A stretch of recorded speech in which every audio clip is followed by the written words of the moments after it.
The bullet found Corporal Martinez at precisely 10:47 in the morning. He never heard the shot, never saw the muzzle flash. One moment he was moving forward through the coral ridges, the Pacific sun beating down with brutal indifference. The next moment he was on his back, staring up at the canopy, feeling warmth spread across his chest that had nothing to do with September heat. Private Thomas Thayer reached him first, 20 years old, Boston Irish. Hands shaking as he pressed against the wound that wouldn't stop bleeding. Martinez's eyes found Thayer's face. Confusion there, not fear, just the simple bewilderment of a man trying to understand what just happened. His lips moved. No sound. Then his eyes went somewhere else, somewhere Thayer couldn't follow. Sergeant Marcus Caldwell arrived seconds later, dropped to one knee, scanned the ridgeline ahead with professional eyes that had taught marksmanship for 2 years at Camp Pendleton. Nothing but limestone and jungle, gray rock, green vegetation, deep shadows where caves opened like wounds in the earth. Somewhere in that landscape, a man with a rifle had just killed his friend, and Caldwell had no idea where. He pulled Thayer down, kept them both low. "Where?" Thayer's voice cracked. "I don't know. Nothing. I saw nothing." Caldwell studied Martinez's body, entry wound, high chest. The angle suggested elevation, up on the ridgeline, but they had cleared that ridgeline yesterday, swept it twice, tagged it secure, or thought they had. The heat pressed down like a physical weight. 115 degrees in the shade, no shade, Caldwell's canteen empty since 0800, salt-crusted white at his mouth corners. 3 days on Peleliu, 3 days of a hell masquerading as a tropical island. This was supposed to take 4 days, clean operation, minimal resistance. Then on to the Philippines. Someone forgot to tell the Japanese. Caldwell looked at Martinez one more time, closed his eyes with fingers that wanted to shake but didn't. That made 7. 7 men in 3 days, all killed by fire they never saw coming, all dropped by an enemy that seemed to materialize from solid rock, take the shot, vanish back into the earth. "Get back to the line," he told Thayer. "Tell Captain Hayes we need a corpsman. Tell him Charlie 7 is still active." Thayer hesitated. "But Sarge, we cleared Charlie 7. I know what we did." 3 days earlier, the landing had been almost peaceful. September 12, 1944. Dawn breaking red over the Pacific. Caldwell stood at the rail of the Higgins boat, watching Peleliu emerge from morning haze. Coral beaches, dense jungle, ridges of limestone rising like broken teeth against the sky. Beside him, Corporal Robert Tenbrook cracked his knuckles. Big man, Montana bred, built like the bear that gave him his nickname. Before the war, he'd guided rich men on elk hunts through the Rockies. Now he hunted different prey. "Too quiet," Tenbrook said. Caldwell nodded, felt it too. The absence of resistance, the waiting silence. Lance Corporal Daniel Petrova stood at the bow. 23, Polish-American from Chicago. Photographer's assistant before Uncle Sam called. Even now his eyes swept the landscape with an artist's attention to light and shadow. Camera around his neck despite regulations. "You're not supposed to have that," Caldwell said. Petrova smiled. Shy. "Captain Hayes approved it, for morale, long as I don't photograph anything tactical." "Everything's tactical." "Then I'll photograph the sky." Behind them, Private Thayer wrote in a journal, always writing, documenting everything for the brother who'd gone missing in Europe. For David, presumed dead at Normandy, whose fate remained unknown, but feared. The boats hit beach at 0630. Marines poured out, weapons ready, expecting hell, getting silence, no resistance, no fire, just empty sand and wind through palm trees. They moved inland in perfect formation, textbook advance, into jungle, into ridges, still nothing. By noon they'd gained 200 yards, by evening 500, dug in, set perimeter, waited for the attack that never came. Caldwell sat in his fighting hole that night, stared at the dark ridgeline. Something felt wrong. The silence felt tactical, deliberate, like the island was holding its breath. Sarge, Private Davies approached, young, eager, fresh from training. Think they abandoned the island? No, Caldwell said. They're here, just waiting. For what? For us to walk into the trap. Davies was a good kid, reminded Caldwell of the recruits he'd trained stateside. Optimistic, believing the war would be like the movies. Caldwell didn't have the heart to tell him different. Davies would learn soon enough. The attack came at dawn on September 13th, not the bonsai charge they expected. Something worse, sniper fire from positions they couldn't identify. Mortar rounds from emplacements they couldn't spot. Marines falling to threats invisible and therefore unstoppable. Private Johnson went down first, shot through the head, never saw it coming. Private Lee followed an hour later, same story, clean shot, no muzzle flash spotted, no position identified. By evening they'd lost 5 more, including Sergeant Morrison, Caldwell's closest friend in the Corps, took a round through the throat while scouting ahead, bled out in Caldwell's arms. Morrison's last words were barely a whisper. Can't see them, Mac. Can't see them anywhere. Then nothing. Caldwell held him as he died, felt the pulse fade, felt the moment life became absence, took Morrison's dog tags, kept them instead of sending them back, needed to remember, needed the weight of it. That night, Captain William Hayes summoned him to the command post. Hayes was Old Corps, 35, Guadalcanal veteran, scar running down his left cheek from a Japanese bayonet that got too close. Hard man, fair man, caught between impossible orders and brutal reality. He spread a map on the field table. Regiment wants us to advance tomorrow. Full push. Caldwell studied the map, saw the killing fields waiting. That's suicide, sir. I know. 7 men dead in 2 days. We haven't spotted a single position. We advance blind, we'll lose 30, maybe more. Hayes's jaw tightened. You think I don't know that? Then why? Because those are the orders. Hayes looked away. They think we're not pushing hard enough. Want results by 1600 hours tomorrow. Caldwell felt cold settle in his gut. Results means dead Marines. I know. Hayes met his eyes. Mac, I can't protect you if you refuse a direct order.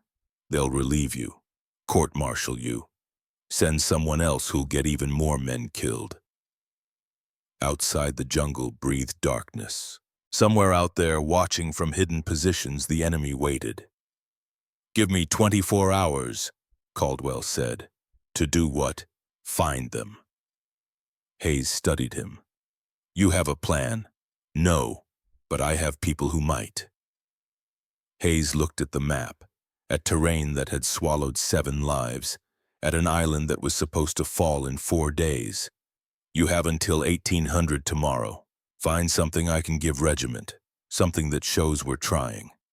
And if I can't, then at dawn the day after we attack anyway. Caldwell didn't sleep that night. Sat in his fighting hole staring at stars that didn't care about war or death, or desperate men trying to survive. Thinking about Morrison, about the 5 others whose faces were already starting to blur. There had to be a pattern, had to be something they were missing. He'd taught concealment at Camp Pendleton, knew the principles, but this was different. This was perfection. Positions that seemed carved into solid rock, firing ports invisible until they spoke, camouflage indistinguishable from nature. They had to be using optics, had to be. You couldn't shoot that accurately without glass, binoculars for observation, scopes for precision, and if they could see out. The thought didn't complete. Not yet. But something was there. Something at the edge of awareness. Morrison's dog tags pressed against his chest, still stained with his friend's blood. I'll find a way, he whispered to the darkness. I'll see them. Morning of September 14th dawned hot and merciless. Caldwell gathered his team at 0700. Thayer, Tenbrook, Petrova, plus Davies and 3 others, 8 men in a shallow depression behind limestone outcropping, natural cover, good sight lines. 7 men in 2 days, Caldwell said without preamble. Killed by an enemy we can't see, can't find, can't suppress. Anyone have ideas? Silence. The kind that comes when stakes are life and death and nobody knows the answer. Anything, Caldwell pressed. Any observation, anything at all. More silence. Tenbrook cleaned his rifle. Methodical. Thayer stared at Boots. Petrova looked at the ridgeline, then away, then back. Davies shifted nervously, started to speak, stopped. "Say it," Caldwell ordered. "We're past stupid questions." Yesterday morning on watch, I thought I saw something, probably nothing." "Tell me anyway." "A flash. From the rocks. Just for a second. Like light on glass." Caldwell felt his pulse quicken. "Where?" "Grid Charlie 7. Maybe, I'm not sure." Petrova sat up straight. "I saw it too. This morning. Before dawn. Same thing. Like sunlight catching broken glass." Tenbrook stopped cleaning his rifle. "What kind of flash?" "Not weapon flash," Petrova said. "Different. Scattered like damaged glass reflecting light." Tenbrook stood. Big frame blocking sun, eyes suddenly intense. "I know what that is." Everyone turned. "Montana. Tracking elk through heavy brush. Sometimes you can't see the animal, but you can see how light catches their eyes. That specific reflection. Different from vegetation, different from rock. You learn to recognize it." He looked at Caldwell. "If they've got optics up there, binoculars, scopes, and if the glass is damaged from near misses, from concussion, the morning light would catch it." The realization hit Caldwell like electricity, every synapse firing, years of training converging on this single point. Glass. Every observation post needed glass to see, and glass reflected light in ways vegetation and rock never could. Properties that couldn't be hidden.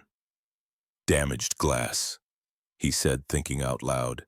"From 3 days of artillery, from small arms fire, would scatter light differently than intact glass. Makes it more visible," Tenbrook added. "Not less. Cracked glass catches light from more angles, holds it longer."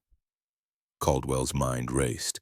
If they have optics at every position, and they'd need optics for this accuracy, then every position has glass. If we could scan for those reflections, systematically at the right time of day when sun angle is optimal. "We could map them," Thayer said quietly. "Map positions invisible to naked eye." Silence. But different now. Charged. Davies spoke up. "But Sarge, we can't just stand out scanning. They'd hit us." "We don't stand in the open," Caldwell replied. "We use terrain. Observation points with cover and sight lines. Early morning, late afternoon, when sun is low enough to create horizontal light." He checked his watch. 0745. Hayes's deadline 1800 today, less than 11 hours. 1630 hours, he said. "When afternoon sun drops low, we'll have 2 hours of optimal light. That's our window." The hours crawled. Caldwell spent them planning. Grid system, observation points, sun angle calculations, communication protocol, everything that might make the difference between success and failure. Thayer helped with documentation, neat handwriting, organized mind. Davies ran communications, eager to contribute. To matter, Tenbrook and Petrova scouted positions, verified sight lines, made sure they wouldn't be exposed.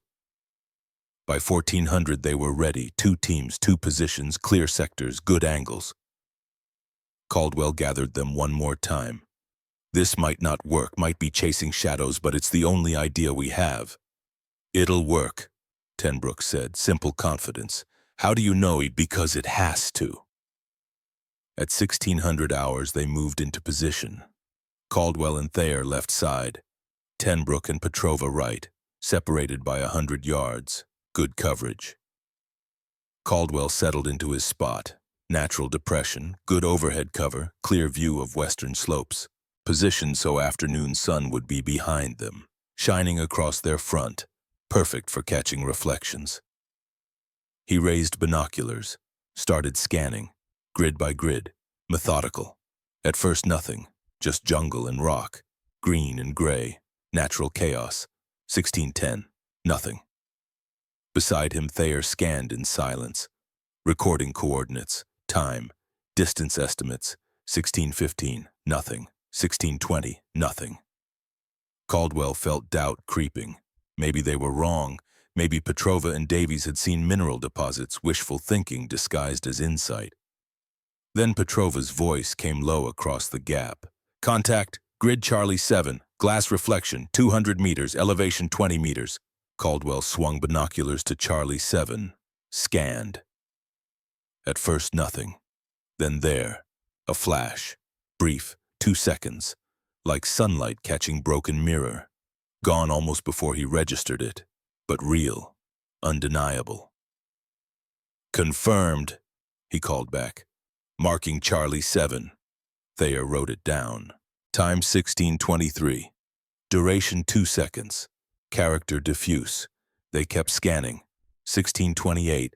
Grid Delta 4. Different area. Same reflection type. 1632. Grid Echo 9. Stronger. Lasted 3 seconds.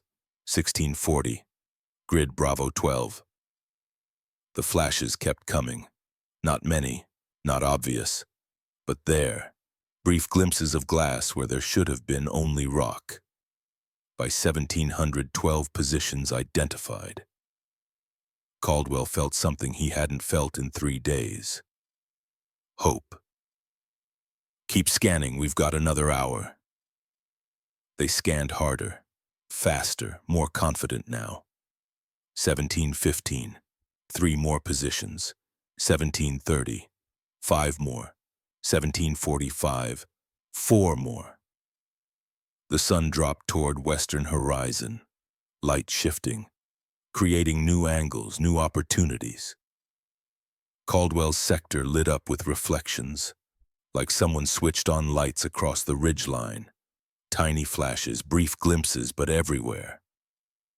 Jesus, Thayer whispered. They're everywhere. Caldwell's hands shook.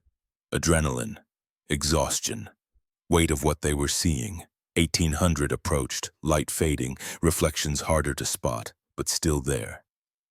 Still visible to men who knew what to look for. 1815, last clear reflection. 1820, light too far west, shadows too long. Caldwell lowered binoculars, hands cramping, eyes burning. Count! Thayer flipped through pages. At 43 from our position, Tenbrook and Petrova coming over.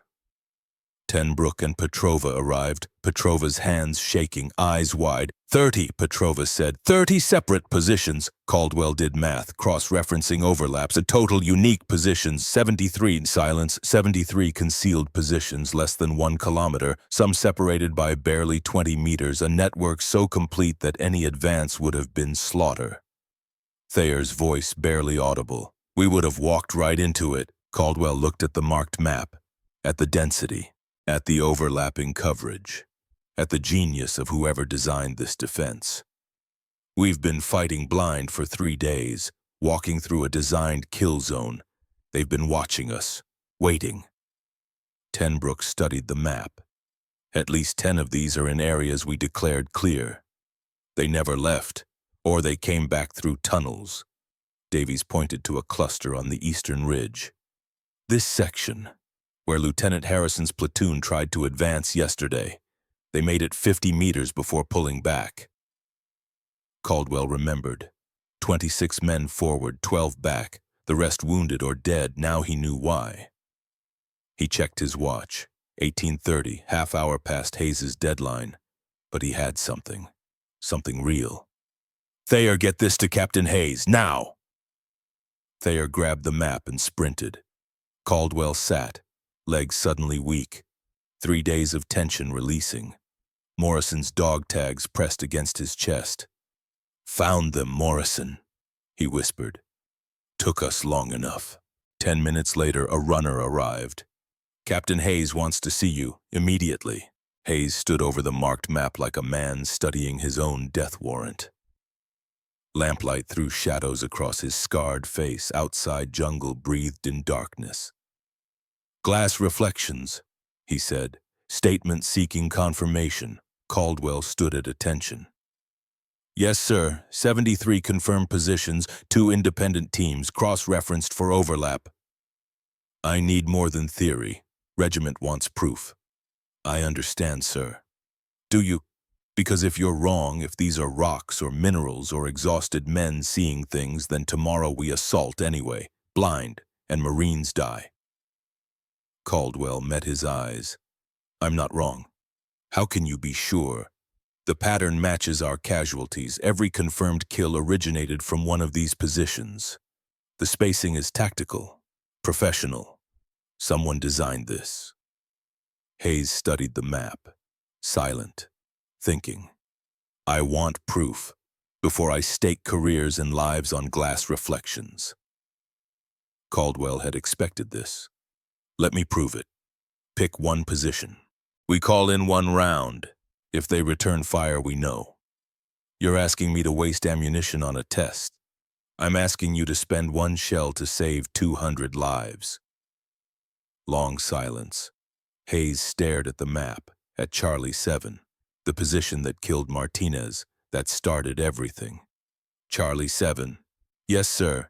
You're certain someone's there, as certain as I can be. Hayes picked up the field phone, dialed artillery. Fire mission, grid Charlie 7, single round, HE, time on target 5 minutes. He hung up, looked at Caldwell. If nothing happens, we never had this conversation.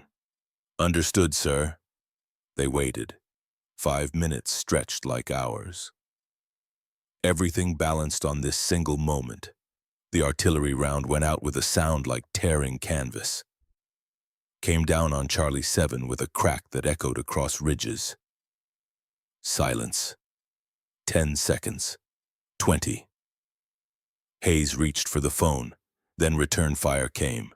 3 rifles, muzzle flashes exactly where Caldwell marked. Tracers reaching toward American lines, angry, defiant, proof. Hayes slowly lowered the phone, stared at Caldwell. Son of a bitch. You were right. Sir, we need to expand this. Train squad leaders, build comprehensive map before regiment forces our hand. Hayes stood, walked to map, studied it with new eyes. How long? Tomorrow. By 1800 tomorrow, complete picture. Regiment wants attack at dawn day after tomorrow. Then we'll be ready. Hayes looked at him, really looked. Field promotion. Staff Sergeant Caldwell, effective immediately. You need authority to coordinate this. Sir, You've got until 1800 tomorrow. Get me that map, get me targets, get me something that shows we're not bleeding for nothing.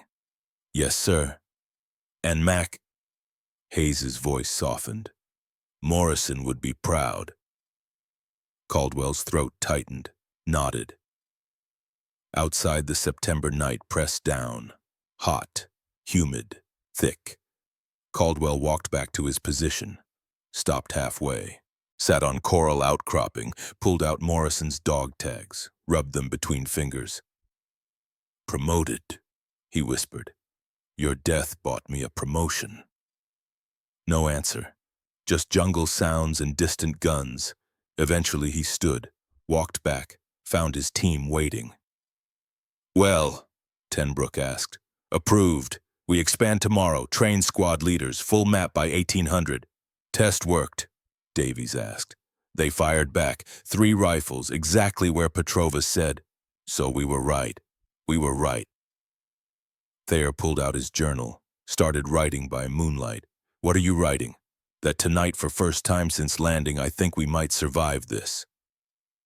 Caldwell didn't correct him, didn't say survival was never guaranteed. Let them have this moment. Morning would come soon enough. Dawn broke red over Palaliu. Caldwell woke at 05:30 with maybe 2 hours sleep. Dreams filled with Morrison's face, with Martinez falling, with muzzle flashes from positions that shouldn't exist. By 0600, he'd gathered 6 squad leaders in a clearing behind the lines. Hard men, veterans, skeptical eyes that had seen too much to believe easy answers. Sergeant Patterson spoke first. "An enlisted man teaching us tactics, this better be good, Caldwell." Caldwell didn't rise to it, just spread the marked map.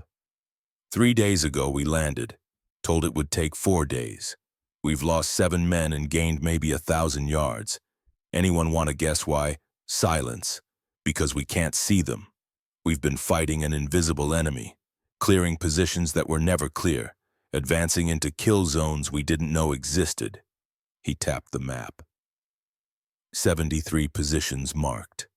"Yesterday afternoon my team identified these, all invisible to conventional observation." "How?" Patterson asked. "Glass reflections." Someone snorted. "You found 73 positions by looking for sparkles." Caldwell kept his voice level. "Every observation post needs optics. Optics means glass. Glass, especially damaged glass, reflects light differently than rock or vegetation. Right time of day, right sun angle, those reflections become visible. And you expect us to believe this? I expect you to test it this afternoon, 1630 hours. When sun drops low, you'll see for yourself." Tenbrook stepped forward. "Back home tracking elk for rich men who couldn't track their own shadow. You know how you spot a deer in heavy brush, light catching their eyes. That specific reflection, different from everything else." He looked at Patterson. "Same principle, different application."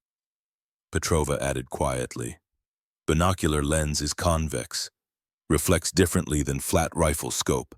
Different glass, different reflection character. If you pay attention, you can tell what equipment they're using." Caldwell pulled out a mirror, caught morning sun, flashed it across their faces. Intact glass, sharp, clean. He took out broken glass, scratched, fractured, caught light again. The reflection scattered, diffused, lasted longer. Damaged glass, from near misses, from concussion, from 3 days of fire, scatters light in multiple directions, easier to spot because reflection is visible from more angles and lasts longer. Patterson leaned forward. "Show me again." The squad leaders crowded around, seeing the difference, skepticism becoming understanding. Caldwell spent the next hour on procedure, optimal times, sun angles, observation posts with cover and sight lines, how to distinguish glass from minerals, how to record data, how to compile findings. Thayer handled paperwork, grid systems, recording formats. Davies ran communications between groups. By 0800, 6 teams briefed, 6 sectors, coordinated observation across 800 meters. Patterson approached as others dispersed. "If this works, you'll save a lot of lives. And if it doesn't, we die tomorrow anyway. At least we tried something." Captain Hayes stood in his command post staring at the same map Caldwell had shown the squad leaders. 73 positions, each one a potential death trap, each one invisible until yesterday. His executive officer, Lieutenant Morrison, no relation to the sergeant who died, pointed to the marked defensive line. "If these are accurate, sir, tomorrow's assault would have been a massacre." "I know. Regiment won't like being told to wait." Hayes's expression hardened. "Regiment isn't here. I am. And I'm not walking Marines into a meat grinder because some staff officer wants his timeline met." He picked up the field phone, dialed division headquarters, waited. "This is Captain Hayes, 1st Battalion. I'm requesting postponement of tomorrow's assault pending intelligence development." Pause. "Yes, sir, I understand the timeline. But we've identified a significant defensive network that—" Longer pause. "Sir, with respect, I have 73 confirmed positions that were invisible until yesterday. If we assault without proper preparation—" He listened, face tightening. Understood, sir. 24 hours. I'll have comprehensive intelligence by then. He hung up, looked at Lieutenant Morrison. Division's giving us 1 day. After that, we attack whether we're ready or not. That's not enough time to... It's what we have. Get me Caldwell. 1630 hours came with the same merciless sun, but this time 8 observation teams deployed across the line. Professional, coordinated, each team knowing exactly what to look for.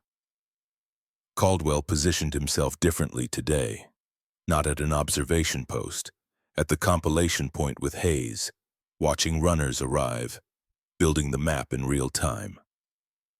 Hayes stood beside him, watching, judging, betting his career on glass reflections and sunlight. The first report came at 1642. Runner arrived breathless. Echo Team, Grid Echo 12.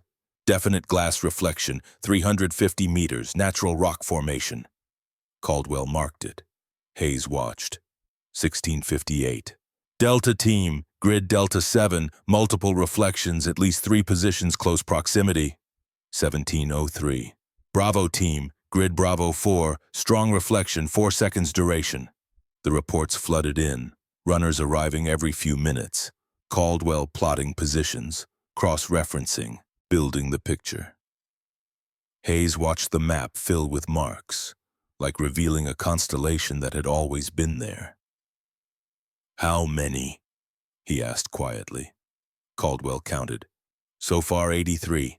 Still have another hour of good light. 1720. Charlie Team. Grids Charlie 9, 11, 14, 6 positions total. 1735. Fox Team. 9 positions identified. Tenbrook arrived from his observation post, face grim. Our sector. 18 positions. 18. Hayes studied the density. In some areas, positions separated by barely 15 meters. Overlapping fields of fire, mutually supporting. Professional defensive design, 1755. Last reports coming in, light fading, 1800. Caldwell called end of observation. He tallied the final count, cross-referenced overlaps, eliminated duplicates. Total unique positions, he said slowly, 137. Hayes stared. 137, in less than a mile. Patterson arrived, looked at the map. Jesus Christ, we would have walked into a meat grinder. Density in some sectors, Caldwell pointed, is 7 positions per 100 meters, 1 position every 45 feet. Hayes traced tomorrow's planned assault route, counted. 19 positions minimum. A reinforced platoon through there. 30 casualties, Caldwell said quietly. Maybe more. First 5 minutes. Hayes sat down. The field chair creaked. He looked older than 35.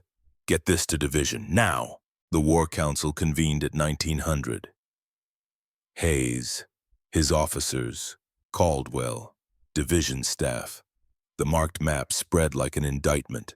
137 positions, each confirmed by multiple teams, each a testament to how blind they'd been. Major Donovan from division staff studied the map professionally. 3-layer defense, forward positions here, supporting positions deeper, command and reserve at rear.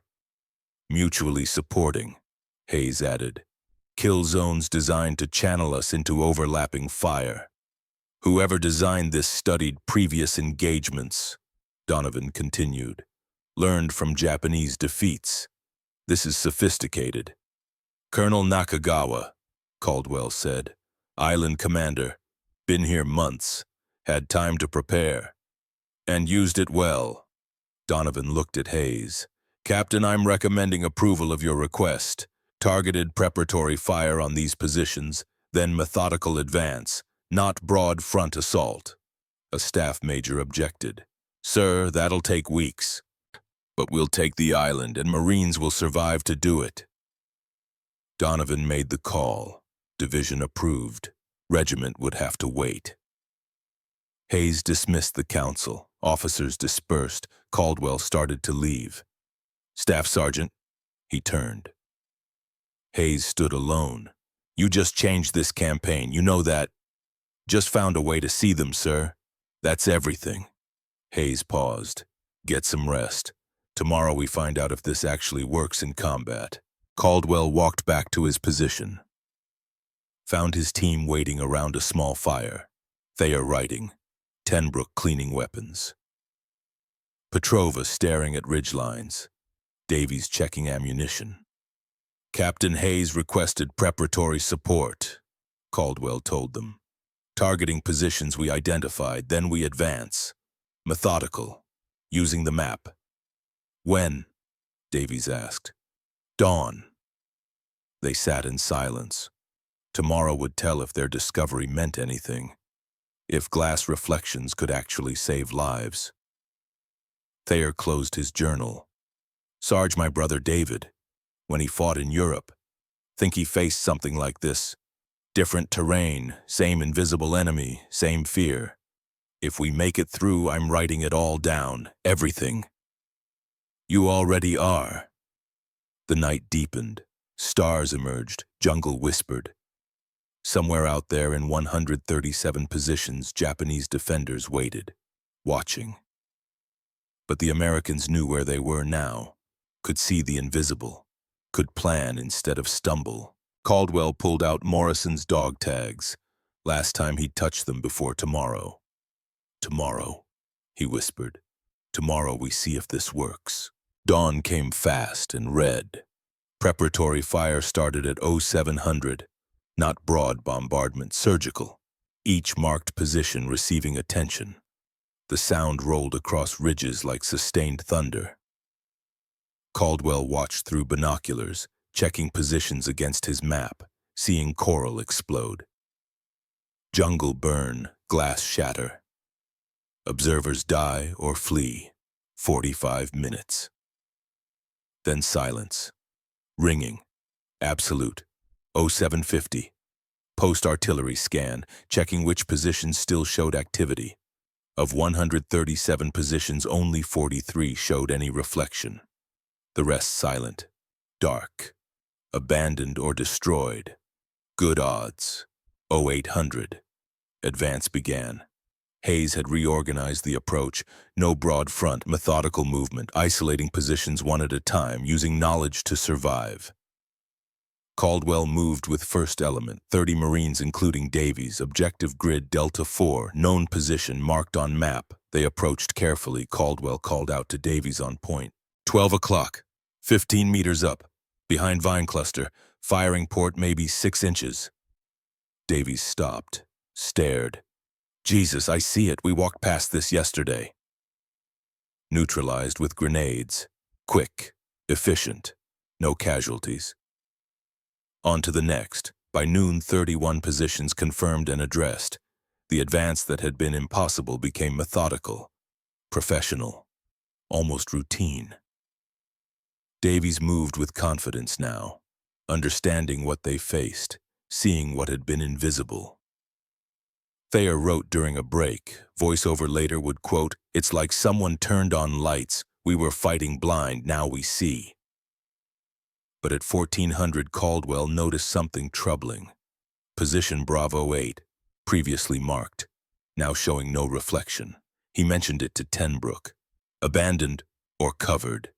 They investigated, found it still occupied, found cloth draped over damaged binoculars. The Japanese were adapting. They know, Caldwell said. They figured out we're spotting the glass. They brought evidence to Hayes. Hayes processed quickly. How do we counter? Continuous observation throughout the day. Catch them when they uncover to observe. Multiple angles. If they angle away from one team, another might catch them. They're learning, Hayes said. Just like us. Yes, sir. It's a race now. Hayes smiled. Grim. Then we better win. That afternoon, Caldwell established rotating schedules. Teams scanning every 2 hours, looking for brief exposures, brief mistakes. It worked, partially, caught some, missed others. The cat and mouse had begun. By evening, 65 positions confirmed and addressed of original 137. Casualties 3 wounded, 0 killed. Compared to 7 dead in first 3 days, it was a miracle. That night, exhausted, the team gathered. "They're getting smarter," Tenbrook observed. "So are we," Caldwell replied. Thayer wrote September 16th. "We have a method, but the enemy is learning too." Davies cleaned his rifle, still eager, still believing they'd won. Petrova looked at ridgelines, at positions found, at positions still hidden. "How long will this campaign last?" Caldwell remembered the briefing. 4 days. Longer than 4 days. Tenbrook laughed. "Dark. No shit." Somewhere out there, Colonel Nakagawa was adjusting tactics, covering glass, changing positions, adapting. And here Marcus Caldwell was doing the same, refining technique, finding new angles, staying ahead. The battle wasn't over, wasn't close, but they had a chance now, a real chance. September 17th dawned with the same brutal heat, but something had changed in the air. Not temperature, not terrain, something intangible. The Americans moved with purpose now. The Japanese defenders for the first time seemed uncertain. Caldwell stood at his observation post, binoculars pressed to eyes, scanning grid Fox 14. Third time in 2 hours. Nothing. No reflection. Just rock and vegetation and morning sun climbing toward Murderous. Beside him, Thayer recorded null results. Time 0847. Sector Fox 14. Status negative contact. "They're disciplined," Thayer said, "keeping everything covered." Caldwell lowered binoculars, eyes burning from constant scanning. 3 days since discovery. 3 days of grinding advance. 3 days watching Japanese defensive network adapt in real time. First day had been almost easy. Positions identified, positions neutralized, 65 in 12 hours, casualties minimal, victory tasting sweet after days of bitter defeat. But the enemy had learned fast. Now glass reflections appeared maybe once every 4 hours. Brief glimpses when an observer got careless. Moments so fleeting that if you blinked, you missed them. The war of invisibility had become a war of patience. A runner arrived, young private, face streaked with coral dust. "Staff Sergeant, Captain Hayes needs you, says urgent." Hayes stood over a field table, Lieutenant Morrison beside him, but they weren't alone. A patrol leader, Sergeant Wilson, stood over something spread across the table. Documents. Japanese documents. "Morning patrol found an abandoned command post," Hayes said without preamble. "Grid Echo 9. They evacuated fast, left materials behind." He gestured to the documents. Maps, diagrams, text in characters Caldwell couldn't read. "We found someone who can read some of this. Corpsman Chen studied in San Francisco before the war. Says his Japanese is rough, but he can get the gist." Hayes pointed to one diagram. Even without reading Japanese, Caldwell could see what it showed. A network. Lines connecting circles, dozens of circles. "Tunnel map," Hayes said. "Connecting defensive positions. Look at the density." Caldwell leaned closer, counted symbols, felt his stomach drop. 73 positions shown on this diagram alone, and it only covered maybe a third of the defensive network. Jesus! "There's more." Hayes's voice was granite. "Chen says this document describes a planned counterattack. Let us advance. Let us think we found all positions, then hit us from the rear, from positions we thought were cleared." Caldwell felt cold that went beyond fear, went to professional respect for an enemy who thought 3 steps ahead. Nakagawa knew we'd figure something out eventually, so he built in redundancy, depth, a trap. "How close were we?" Lieutenant Morrison asked. to walking into it. Caldwell compared the Japanese diagram to their planned advance routes, saw where they would have intersected. Tomorrow's advance, the one we planned before finding this, would have taken us through here. He pointed. 8 unmarked positions, minimum, probably more using tunnels. Hayes sat down, aged 10 years in 5 seconds. We would have lost a company. Yes, sir. Silence filled the command post. Outside, artillery rumbled, the usual sounds of war. Hayes finally spoke. Mac, I need you to find the rest. All of them. Every position, every tunnel entrance, everything. Sir, at current rate, that'll take weeks. Then find a faster way. Caldwell stared at the diagram, at the sophistication, at the genius that demanded respect even as it promised death. His mind worked the problem. Japanese were covering optics, but they had to observe, had to see American positions to coordinate defense, which meant brief exposures, brief vulnerabilities.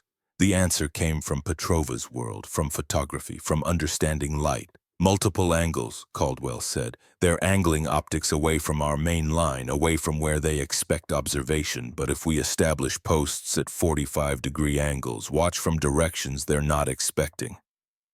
They might not redirect. Hayes finished. It's a gamble, but faster than waiting for mistakes. Do it. You have 72 hours. After that, regiment is forcing general advance, whether we're ready or not.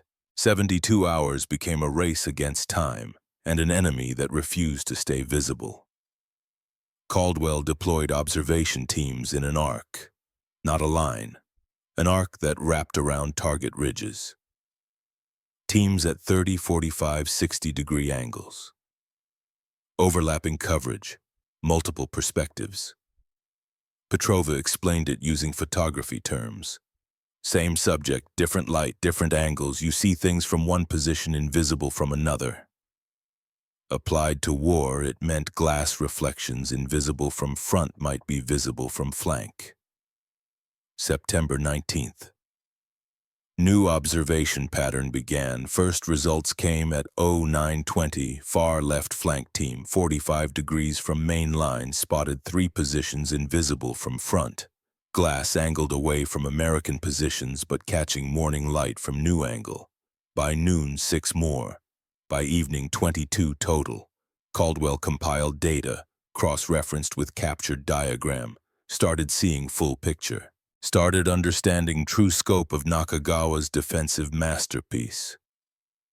Over 200 positions. Layered defense. Mutually supporting. Tunnel networks allowing rapid reinforcement. A fortress disguised as an island. September 20th brought new challenges and new costs. Tenbrook's observation post took sniper fire at 1500 hours, single shot, professional. Tenbrook went down hard. Caldwell reached him 30 seconds later. Found Tenbrook sitting up, holding left shoulder, blood seeping through fingers, face pale but eyes sharp. Just a graze, Tenbrook growled. Let me see. Round had cut a groove across the top of shoulder. Deep enough to bleed. Not deep enough to kill, lucky. Corpsman, I don't need... You need stitches. But even bleeding, Tenbrook's instincts hadn't failed. Mac, I saw where it came from. Grid Hotel 3. No glass reflection. They're using iron sights. The realization clicked. Some positions had optics, those they could find, but some used basic iron sights. No glass, no reflection, invisible to their method. The limitation had teeth. Caldwell helped Tenbrook to aid station, left him with Corpsman. Returned to his post, staring at the map with new understanding. They could find maybe 80% of positions, the optically equipped ones. But 20% would remain invisible, hidden by simplicity instead of sophistication. 80% was better than 0, but it meant advance would never be completely safe. That night, Caldwell visited Tenbrook, found him sitting up, arm in sling, already restless. Doc says I'm fine, can return tomorrow. Doc says you need rest. Screw rest, we've got work to do. Caldwell sat beside him. Bear, you took a round because we're pushing too hard. We're pushing because Morrison died, because Martinez died, because 7 men died blind. We're not blind anymore, so we keep pushing. That round could have killed you, but it didn't. Tenbrook met his eyes. We found a way to see them, Mac. First time in this whole damn war we've had an advantage. We don't give that up because I caught some lead. Caldwell nodded slowly. Tomorrow, rest tonight, tomorrow. September 21st brought expansion and refinement. The multi-angle observation technique was producing results. Positions invisible from one direction revealed from another. The map filled with marks. 212 positions confirmed, 230 suspected, but the work was exhausting. Constant scanning, brief windows of opportunity, enemy adapting in real time.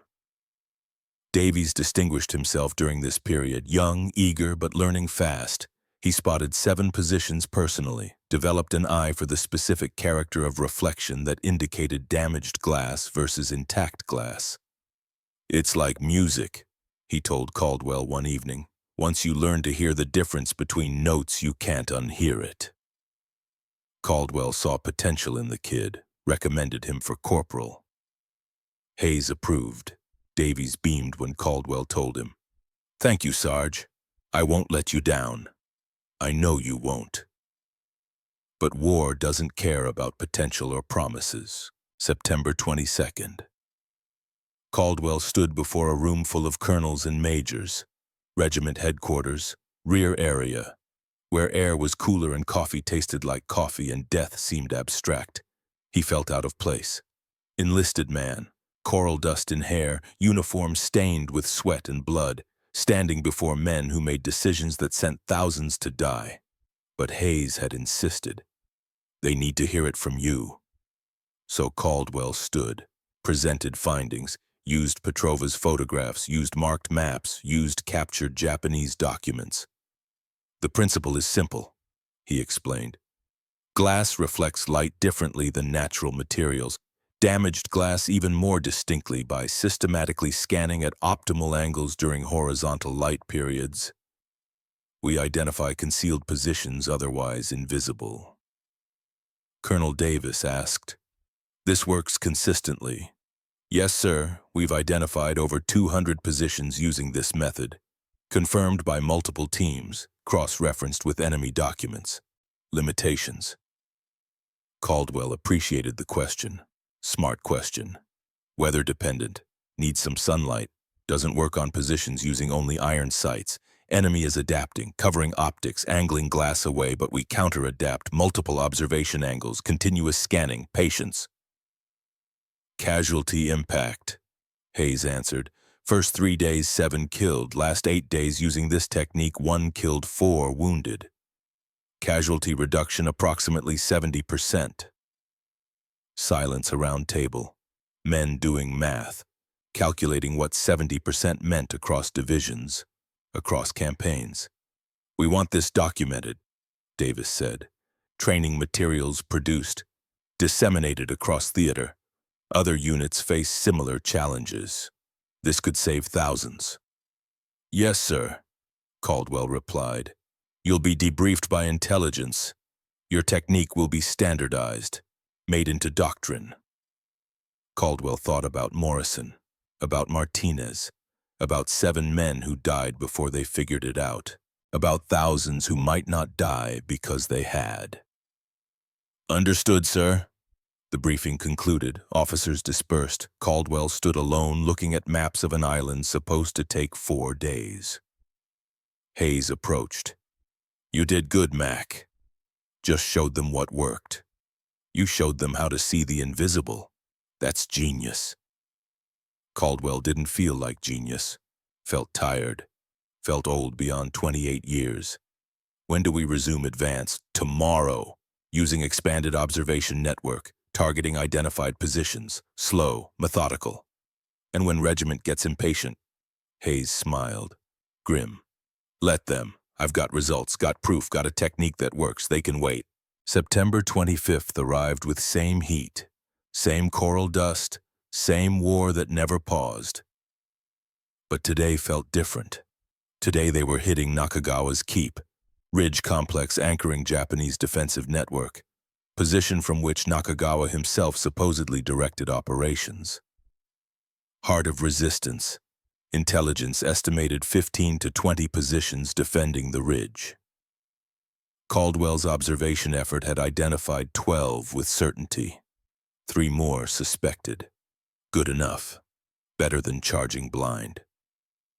Assault began at 0600 artillery prep, 30 minutes on identified positions, not to destroy. Hardened caves couldn't be destroyed, but to suppress, keep heads down, create smoke and confusion. 0630, barrage lifted. 0635. First wave moved out. Caldwell led his team, Thayer Tenbrook with arms still in sling but refusing to stay back, Petrova with camera documenting everything, plus Davies now wearing corporal stripes and 7 others. 13 men against a fortress. They approached grid Kilo 7. Known position. Marked 2 days ago when afternoon light caught damaged binocular glass. Caldwell called out to Davies on point.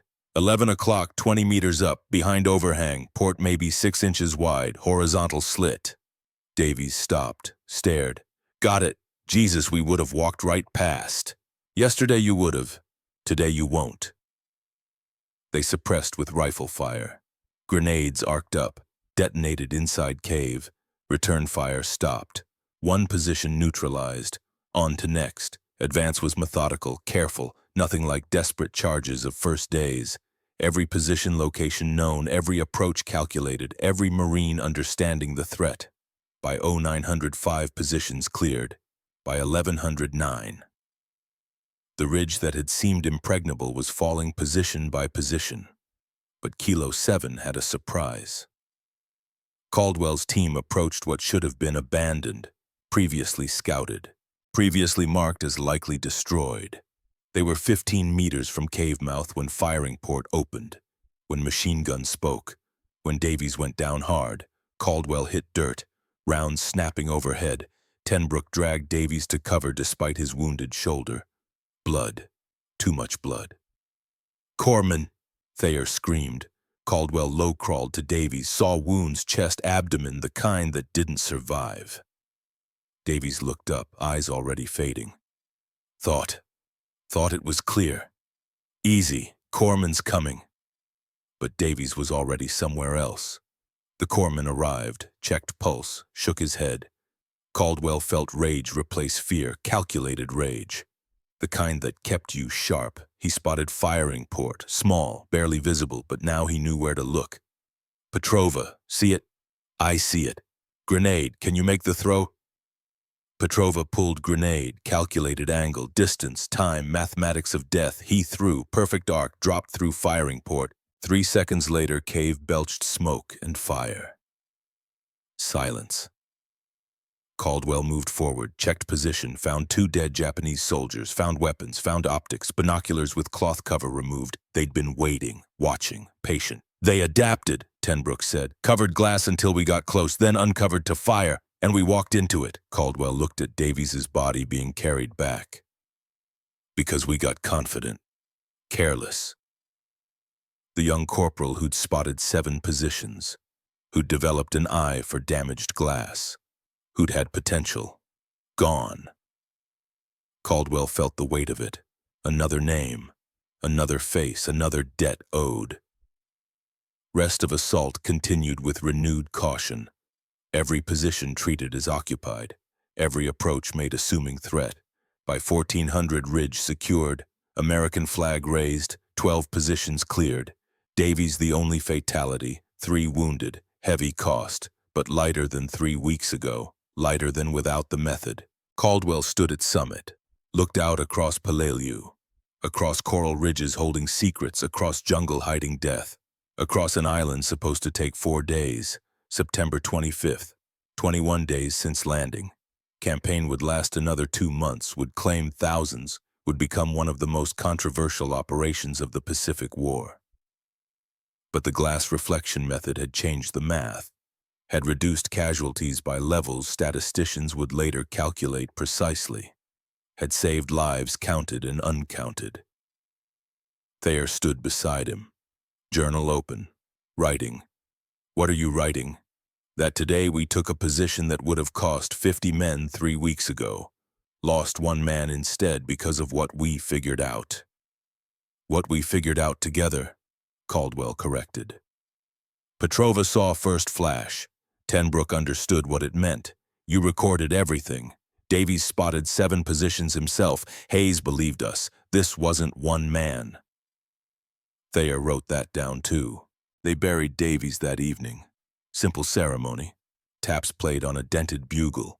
Words spoken about courage and sacrifice and a young man who learned to see the invisible. Caldwell added Davies's name to the mental list he carried. Morrison, Martinez, Johnson, Lee. The others, now Davies. Debts that could never be fully repaid, only honored. October became November. Campaign ground on. Glass reflection method spread across division. Other companies adopted it, refined it, added variations. Casualties dropped. Advance accelerated. Not fast, never fast, but steady, professional. Caldwell was pulled from line duty late October, assigned to divisional training, teaching technique to newly arrived units, demonstrating grid systems and optimal observation times. The irony wasn't lost. He'd started as training instructor at Camp Pendleton, now training instructor on Peleliu. Different content, same mission, teaching Marines to survive. November 24th, Peleliu declared secured, 73 days, 19 days longer than entire Guadalcanal campaign, almost 10 times longer than predicted 4 days.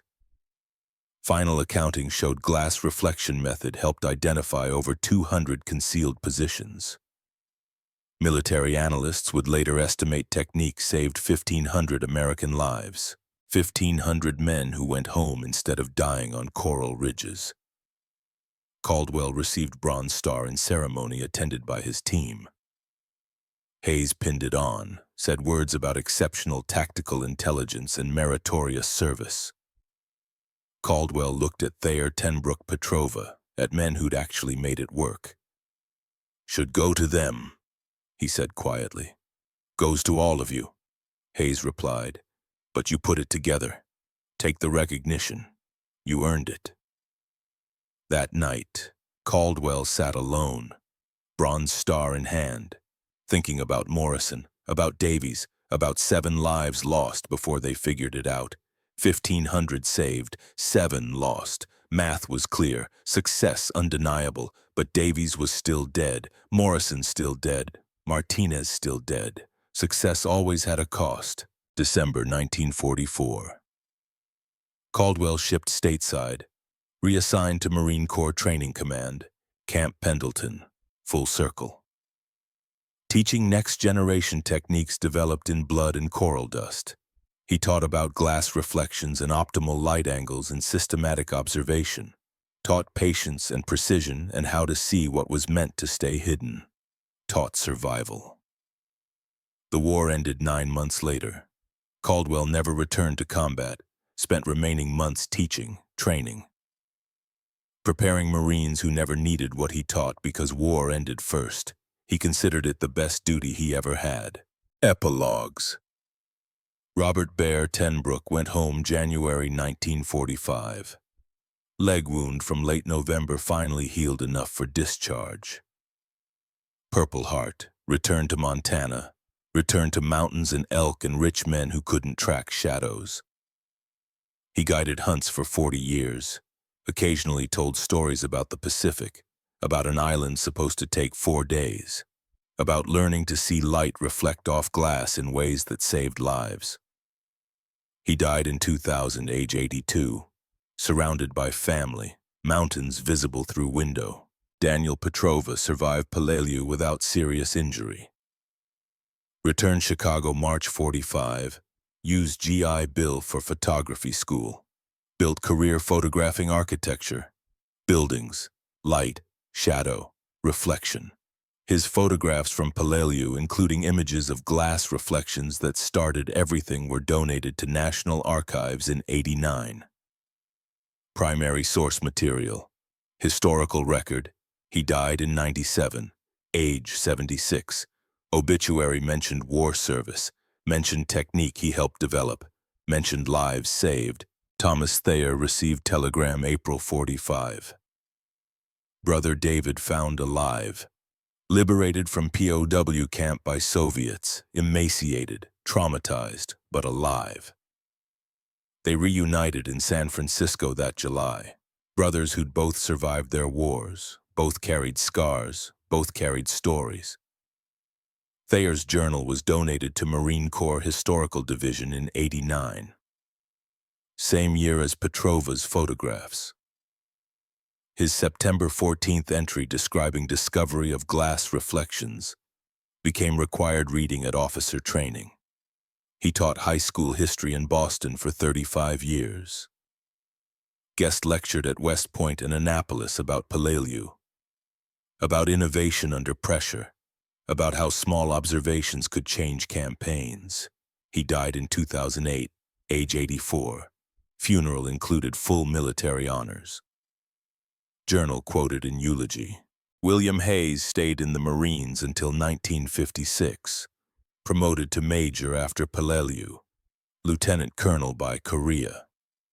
His defense of Caldwell's technique, his refusal to assault blindly despite pressure from regiment, became case study in military leadership courses. The scar on his face never faded.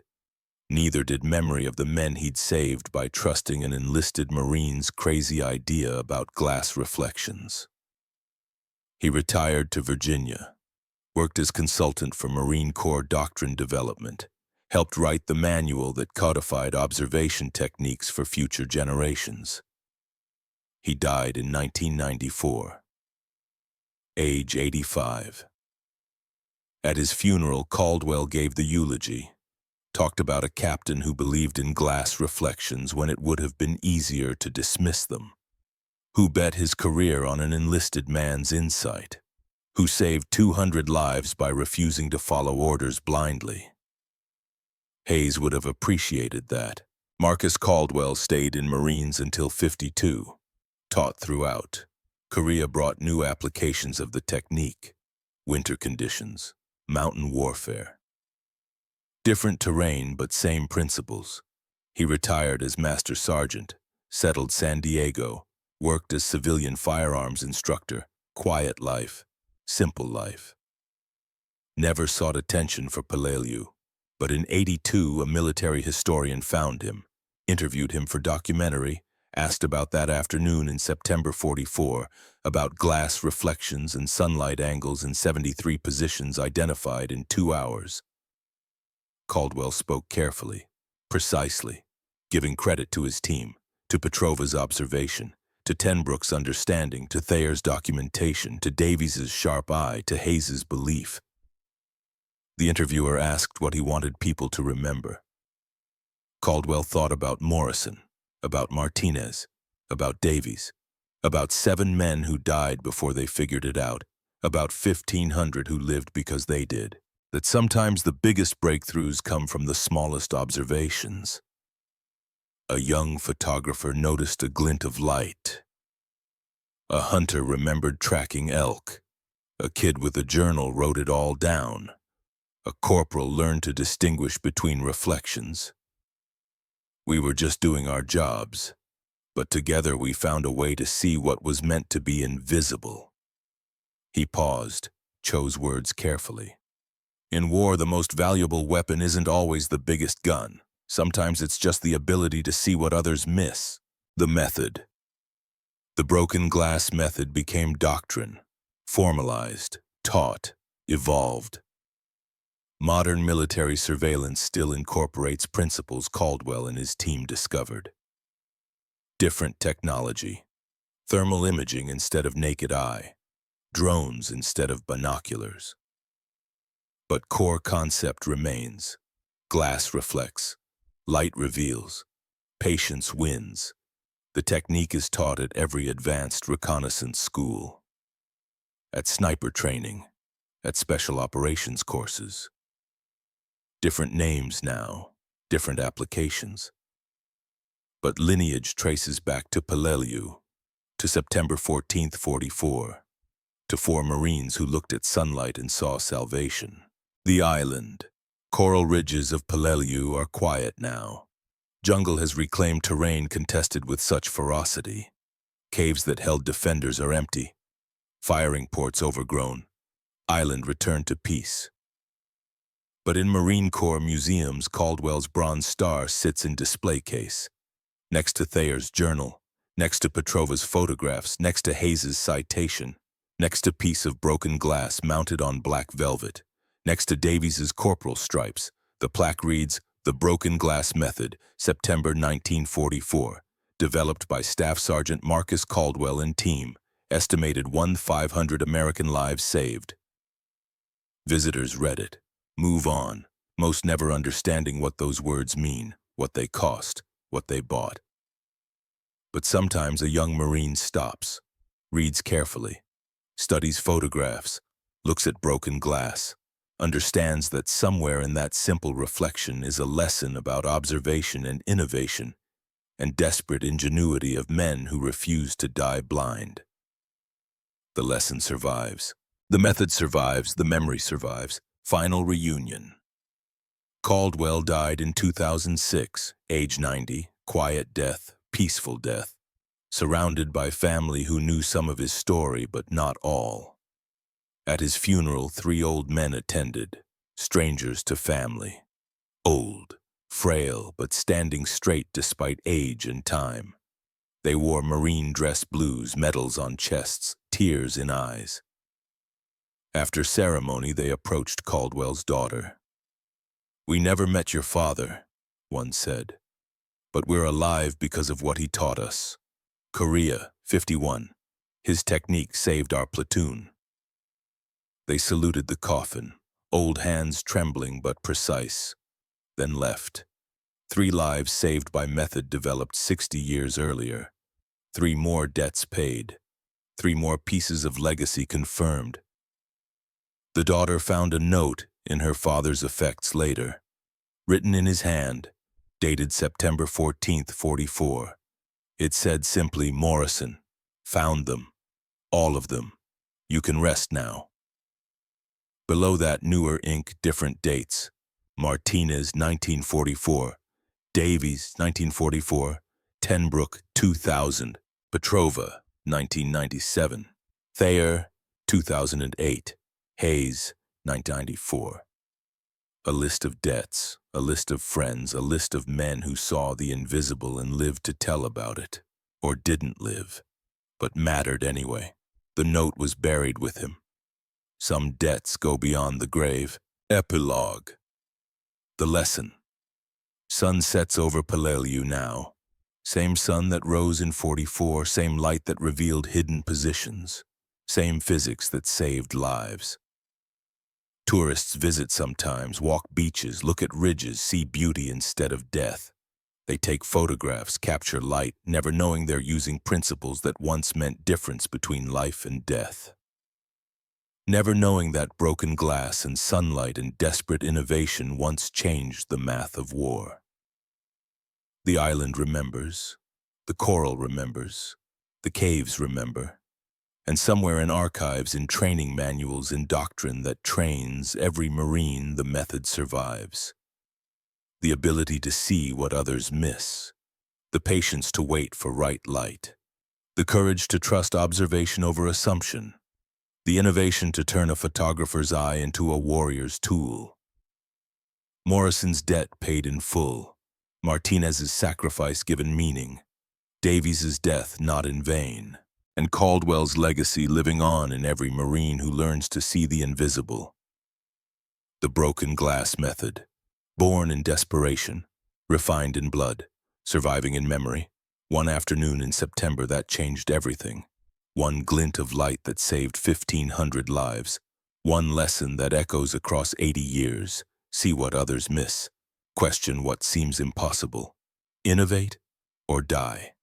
And never ever forget the cost of lessons learned. The story ends, but the legacy remains, forever reflected in light on broken glass, forever remembered, forever honored. In the museum at Quantico, a new exhibit opened in 2012. Interactive display. Visitors can look through replica binoculars, see how damaged glass reflects differently than intact glass. Experience the moment of discovery. Children press buttons, watch animations, learn about angles and light, never knowing that behind the science, behind the interactive displays, behind the sanitized museum presentation, there were men, real men, who died, who bled, who learned to see the invisible because the alternative was dying blind.